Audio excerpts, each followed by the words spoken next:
ಅವ್ರನ್ನೂ ಅವ್ರ ಕಾಲಾವಧಿಯಲ್ಲಿ ಅವ್ರನ್ನೂ ಎಳಿಲಿಕ್ಕೆ ಪ್ರಯತ್ನ ಆಯ್ತು, ಎಲ್ಲ ಲೀಡ್ರ್ ಎಳಿಲಿಕ್ಕೆ ಪ್ರಯತ್ನ ಆಯ್ತು. ಆದರೆ ಅವ್ರ ಲೀಡ್ರ್ ಶಕ್ತಿಯಿಂದ ರಾಮಕೃಷ್ಣ ಹೆಗಡೆ ಅವ್ರನ್ನ ಎಳಿಲಿಕ್ಕೆ ಪ್ರಯತ್ನ ಆಯಿತು, ಅವ್ರ ಲೀಡ್ರಾಗಿ ಗೌರವ ಮಾಡಿದ್ರು. ದೇವೇಗೌಡನು ಜಗ್ಲಿಕ್ಕೆ ಪ್ರಯತ್ನ ಮಾಡಿದ್ರು, ಅವ್ರ ಲೀಡ್ರ್. ಆದರೆ ಯಡಿಯೂರಪ್ಪನೆಲ್ಲ ಅಷ್ಟೆಲ್ಲ ಮಾಡಿದ್ರು, ಇವತ್ತಿಗೂ ಲೀಡ್ರ್ ಆಗಿದ್ದಾರೆ.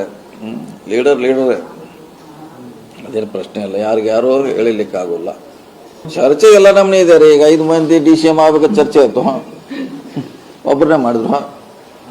15 ಮಂದಿ ಮಾಡಬೇಕಂತಿತ್ತು, ಎಲ್ಲರೂ ಮಾಡಿದ್ರೆ. ಚರ್ಚೆನೀಗ ನಾವು ಅಂತಿಮ ಇದಕ್ಕೆ ಒಯ್ಲಿಕ್ಕಾಗೋಲ್ಲ. ಚರ್ಚೆ ಅಷ್ಟೇ, ಅದು ಚರ್ಚೆ ಮಾಡಿಬಿಡೋದು ಅಷ್ಟೇ. ಅದು ಅಂತಿಮವಾಗಿ ಅದನ್ನ ಸೀರಿಯಸ್ ಆಗಿ ತೊಗೊಳಕ್ಕಾಗಲ್ಲ.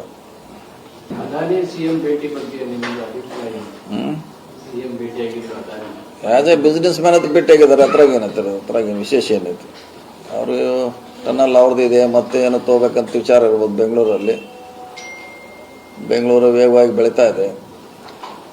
ಫಸ್ಟ್ ನೋಡೋದು ಎಲ್ಲರೂ ಬೆಂಗಳೂರೇ ಫಸ್ಟ್ ಪ್ರಯಾರಿಟಿ. ಅದನ್ನು ಬಿಸ್ನೆಸ್ ಮ್ಯಾನ್ ಅಂತ ನೋಡ್ಬೇಕಾಗ್ತದೆ. ಯಾವುದು ಬಿಜೆಪಿ ಏಜೆಂಟ್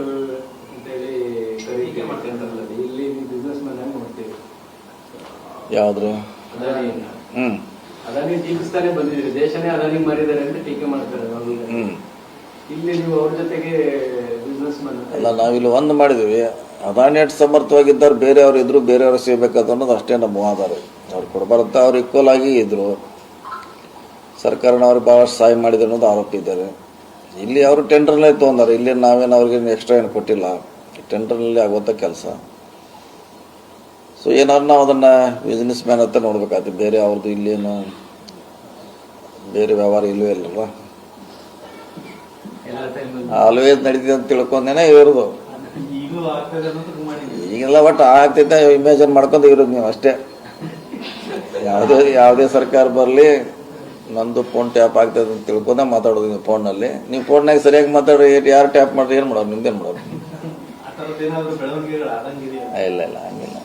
ಈ ಕಡೆ ಆರೋಪ ಬಹುಶಃ ಮಾಡಿದ್ದಾರೆ ಹಿಂದಕ್ಕೆ. BJP ಅವರು ನಮ್ಮ ಸರ್ಕಾರ ಮೇಲೆ ಈಗಾಗಲೇ ಮಾಡಿದ್ದಾರೆ ಹಿಂದಕ್ಕೆ ಯಾವಾಗ ಒಂದು ಸಾರಿ. ನಾವು ಇಮ್ಯಾಜಿನ್ ಮಾಡ್ಕೊಂಡೇ ಮಾತಾಡೋದು ಫೋನಲ್ಲಿ ಮಾತಾಡ್ಬೇಕಾದ್ರೆ. ಕೋಡ್ ವರ್ಡ್ನಾಗ ಮಾತಾಡಬೇಕು.